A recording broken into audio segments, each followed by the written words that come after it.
So in 1919, a young cartoonist was working for a local newspaper, and the head editor told him he wasn't creative enough, and he told him to work somewhere else, so he fired him. But that if that young cartoonist listened to that head editor, then he would be letting the power of negative control his life. Or negative thinking control his life.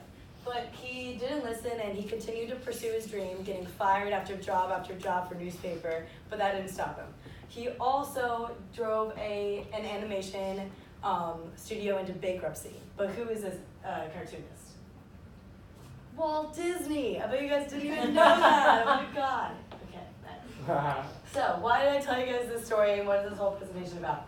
So I'm going to tell you guys all the benefits of positive thinking and how it can take you to the perfect direction in your life and lead you to strive for all the goals that you always wanted. And I'm going to talk to you guys about how negative thinking comes with so many disadvantages and detour you from all your goals that you want to achieve. So why is this so important? So the School of Medicine at the University of Maryland did a study that shows that our inner dialogue changes our blood pressure as well as changes the chemistry in our body. Negative thinking is also the #1 leading cause of chronic depression. So what does negative thinking look like? It is really important to realize when you're in negative thinking and know what it looks like when it's happening. So I'm going to tell you guys about real life examples of 4 types of negative thinking. So the first type is called filtering. Filtering is when you fixate on one negative aspect of a situation. So for example, say you get a report card back and you get all A's and 1 C. You only fixate on that 1 C and you don't even care about all the other good stuff that you did before.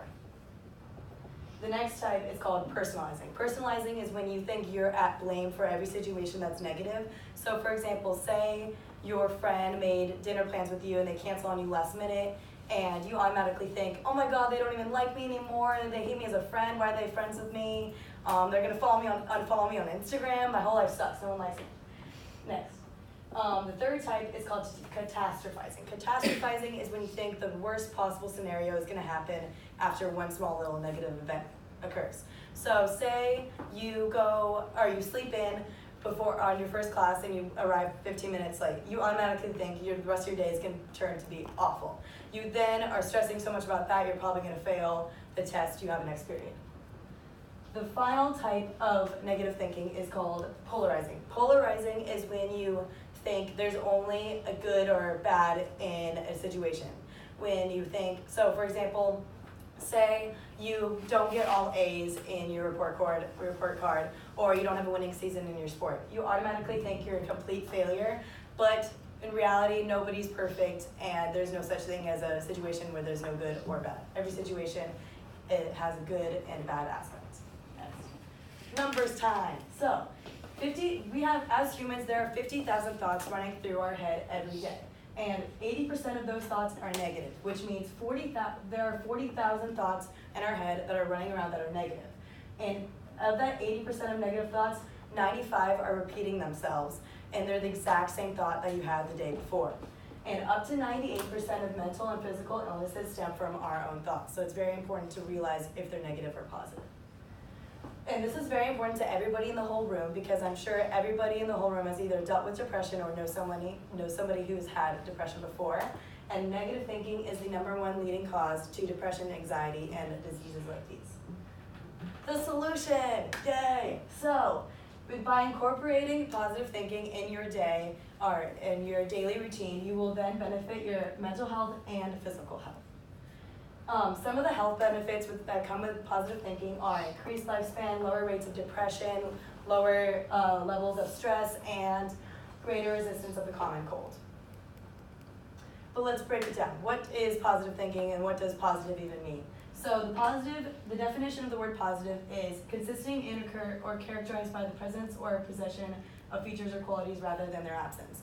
So in other words, it's saying you think about what you do have and not what you don't. You think about the best possible scenario and not the worst.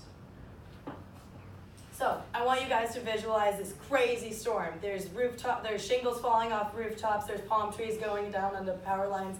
Everything is going terrible, it's very destructive, it sucks. Next. Now I want you guys to visualize a windmill. When a windmill encounters dangerous storms like these, it harnesses this energy and it uses it to generate electricity and also pump water through its community. So this exact example that I gave to you guys is exactly the technique I'm going to teach you guys, which is called reframing. So I'm going to give a personal example from when I reframed a situation in my own life. So how many, raise your hand if you ever got a bad grade on a test? Yeah, everybody has. So it's very easy to go into the spiral of negative thinking when you get a bad grade, like, oh my God, I can't believe I failed, my mom's gonna kill me, I can't go out tonight because I did so bad, I need to study more. It's very easy to think like this. So the two biggest tests of our lives before getting into college is the ACT and the SAT. So when I took the ACT for my first time, I received an 18. It was bad. It was really bad. When I first received the letter in the mail with my score, I was freaking out. I screamed. I was like, no college is ever going to accept me. Why did I even try? Like, all that time studying was for a waste. All the times I stayed in and I didn't go out was for nothing, and I was getting so mad at myself. And after I had my temper tantrum, my mom calmed me down and she taught me how to reframe my thoughts. So she reminded me that colleges don't only look at your ACT and SAT, they look at your GPA, they look at your extracurriculars, they look at you as a whole. I'm also able to take it again. She also told me I qualified for extended time with my learning challenges, and she motivated me to take it one more time. So after that, I motivated myself to take it 4 more times, and I received a 30, and that way I was able to be confident with the scores that I wanted to apply to colleges with. So some people may think positive thinking is about ignoring reality and sticking your head into the sand. But for example, say you get all F's on your report card. That doesn't mean you're a complete failure. Positive thinking, that doesn't mean you're a complete failure. Some people may think that if you got all F's on your report card or something like that, that means you should be feeling anxiety or sad or feeling angry at yourself. But positive thinking means there are there's always a positive and a negative in every situation, and you need to have a clear perspective on that. So another example, say you receive a bad grade on this persuasive speech assignment. You can either go about it 2 ways. You can reframe the situation by you learned about how much positive thinking helps your life. You learned about how much negative thinking can detour your life. And you realize it's just 1 grade. It's not going to be your whole GPA. You meet with your great professor, and he teaches you. You get to know him. He tells you what your weaknesses are, what your strengths are. You even get a tutor for more help, and you get an A the next time because you're much more prepared. Or if you don't reframe, you start filtering, and then you just get so mad at yourself, and you only think about this 1 grade, and you totally ignore your group speech, your personal speech, and you only think about this 1 grade and how bad you did. And then you start personalizing, and then you think your teacher hates you, so then you just end up trying to move to another class to another teacher that'll probably like you, but you probably won't like you because you suck, and no one's gonna like you. And then you start catastrophizing, and then you think about, oh my God, if I failed this assignment, that means I'm gonna fail this whole class. That means I have to retake the class, and I'm gonna graduate late. My whole life's ruined. And then you start polarizing, and then you just think you're a complete failure. So with all this negative thinking, it's very hard to change your situation. So with reframing, you ended up getting a better grade on the future assignment, and you learn more about yourself. And with not reframing, you focus so much on failing, you didn't even have time to prepare for the next speech, and you had to drop the class. So I cannot stress the importance of the value of positive thinking in your life and how it will take you to the exact right direction that you want to be in, and it'll make sure you achieve all the goals you've strived for, and how much negative and how many disadvantages will come with negative thinking.